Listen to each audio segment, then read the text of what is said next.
Hola, bienvenidos. Hoy vamos a estar hablando acerca cómo vencer el miedo. Creo que a todos nos ha pasado de tener estas noches largas en donde estamos moviéndonos de lado a lado, dando vueltas, viendo el techo, ya sin saber qué hacer para poder dormir. Y hoy justamente vamos a ver en específico cómo vencer el miedo al dormir. Muchas personas incluso llegan a tener ataques de pánico por el simple hecho de saber que está oscureciendo, que ya es momento de ir terminando el día para poder dormir. Y eso genera muchísima ansiedad. Así que vamos a estar hablando de eso. El café de la salud mental se toma aquí. Soy Gio, founder de Be Mindful y Serena Mentes, psicóloga clínica, conferencista con maestría en terapia cognitivo-conductual y mindfulness. Este es un espacio de psicología donde podrás descubrir, sanar y evolucionar. Exploremos el bienestar desde la raíz. Un 40% de la población mundial, según la OMS, la Organización Mundial de la Salud, padece de algún trastorno del sueño. Y en México, el 45% de la población. Realmente creo que es muchísimo y también considero que quizá no hay tanta información sobre qué hacer con el insomnio y otros trastornos relacionados con el sueño. Lo primero es identificar los pensamientos que estoy teniendo y las asociaciones que yo ya tengo previas al sueño. Por ejemplo, lo que les decía, ¿no? Si yo llegué a tener un ataque de pánico antes de dormir en mi cuarto, asociando la pijama que traía puesta con el aroma que había ese día o con la temperatura que se sentía en ese día, yo ya empiezo a hacer esas asociaciones y por lo tanto empiezo a tener ciertas creencias relacionadas al sueño. Lo primero es hacer consciente esta parte. ¿Cuáles son mis miedos? Y si no me puedo dormir, y si me levanto y después no puedo dormir, y si mañana me siento fatal, y si me levanto de mal humor, y qué tal que mañana no me va bien en mi trabajo por el hecho de no poder dormir, y qué tal si vuelvo a sufrir como esa noche tan terrible que tuve, etcétera. Es identificar esos pensamientos primero y saber cuál es mi interpretación ante el sueño, porque finalmente el sueño es una necesidad básica que todos necesitamos para poder relajarnos, para poder recuperarnos, para poder tener ese descanso profundo y seguir nuevamente al día siguiente. Entonces, ya una vez que identifiqué esos pensamientos, que yo ya sé cómo estoy interpretando el sueño, me tengo que enfocar en la presión.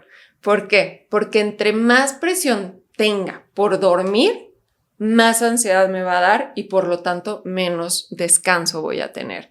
La presión es un papel fundamental que tenemos que ir evitando y saber cómo podernos autorregular en ese sentido.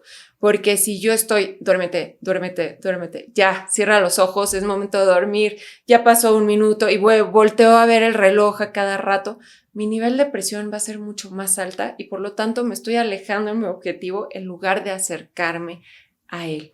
Es importante que desde antes, a lo largo del día, pueda mantener niveles bajos de estrés. ¿Y cómo voy a lograr esto? Mediante la respiración, realizando ejercicios de respiración que en episodios anteriores tenemos meditaciones, tenemos ejercicios específicos, diferentes tipos de ejercicios de respiración que te pueden ayudar para poderte autorregular y poderte sentir mucho más tranquilo a lo largo del día. Por ejemplo, inhalando 3 tiempos, sosteniendo 5 tiempos y exhalando en 7 tiempos. Repitiendo este ejercicio 8 veces a lo largo del día. Yo recomiendo que lo asocien con algún momento del día, por ejemplo, al despertar, antes de los desayunos, comidas y cenas, o por ejemplo, antes de llegar al trabajo, o al subirme al coche, o al terminar de hacer una tarea, que tú ya asocies el tener que hacer esa respiración para, uno, pues poder hacer este check-in interno de cómo te sientes y 2, poder mantener esos niveles bajos de estrés. Ya desde el principio del día ya estamos trabajando en sentirnos más relajados. Otra cosa importante es recordar cuando esa siesta igual que tuviste deliciosa, que estabas en el sofá pensando en nada y de pronto te quedaste dormido sin querer dormirte, esa relajación por naturaleza que llegaste a tener, es importante recordarla y saber que en algún punto lo llegaste a poder hacer y que si pudiste hacerlo en el pasado, también lo puedes hacer en el presente. No porque en estos momentos sientas que o estés teniendo un problema relacionado con el sueño significa que va a ser para siempre. Es importante recordar que esto que estás pasando no va a ser para toda la vida y que en algún momento llegaste a poder hacerlo. Y si pudiste, poderlo volver a intentar. Entonces, ya de esta manera ya vamos trabajando con esta presión. En lugar de presionarnos, podemos hacer técnicas de relajación que también en otros episodios hemos visto. Por ejemplo, la meditación de Jacobson, en donde tensas todo tu cuerpo y relajas, entre otros. Siguiendo, ya vimos la interpretación, ya vimos los pensamientos, ya vimos que es importante recordar lo del pasado, ya es importante el podernos autorregular, disminuyendo la presión. También es importante hacer cambios. Si yo ya tuve asociaciones, por ejemplo, que ese día que me dio el ataque de pánico hacía mucho calor, pues tratar de modular la temperatura de mi cuarto para no sentir ese calor y sentirme mucho más fresco. Quizá también poder cambiar las sábanas o la colcha de la cama. Quizá mover la cama del lugar a un lugar distinto a como estaba. Poner algún aroma que me haga sentir bien, por ejemplo, lavanda que ayuda a relajar. Eso también puede influir en que tus asociaciones empiecen a ser distintas y empieces a crear nuevas asociaciones relacionadas al sueño. El cambiarte la pijama y no usar la pijama que llevabas puesta ese día, por ejemplo. En fin, son cambios que aparentemente es algo muy obvio, pero que no necesariamente hacemos, que es importante también intentar hacer estos ajustes para poder tener un sueño reparador y profundo.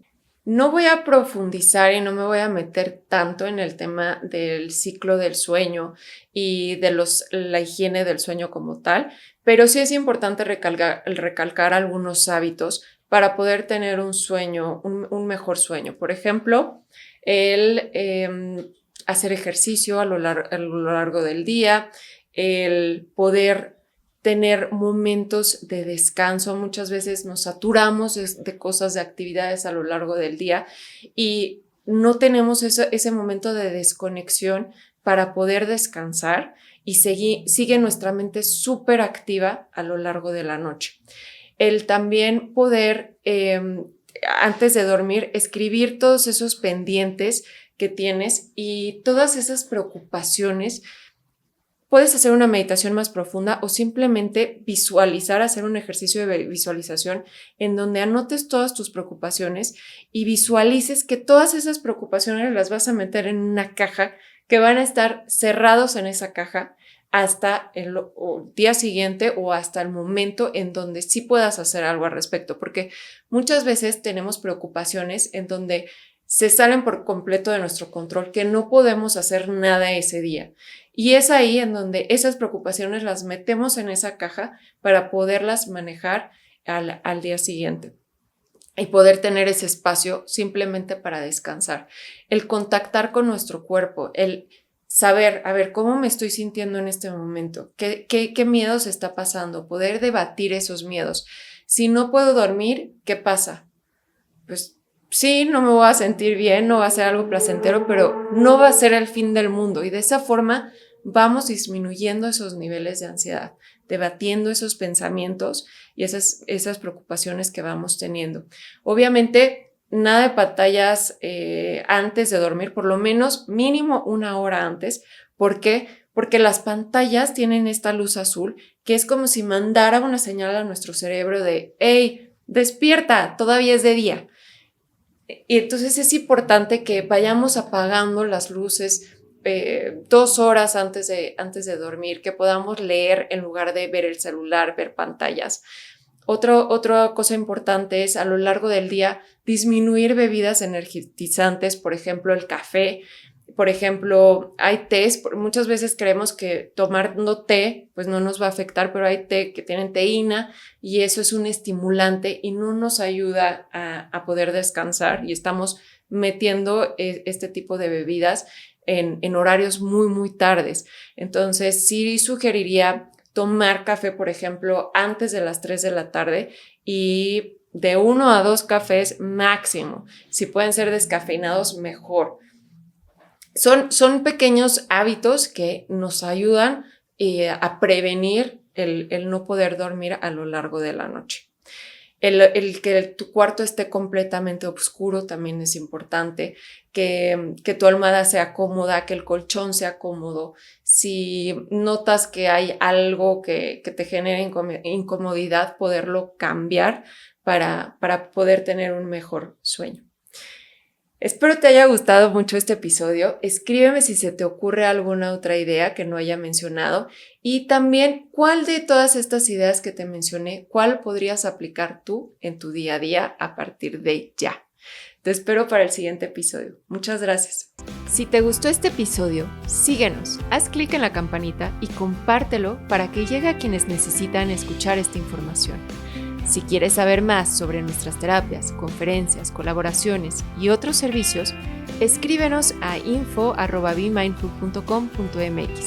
Síguenos en nuestras redes sociales y encuentra nuestro rincón de recursos gratuitos en www.bemindful.com.mx.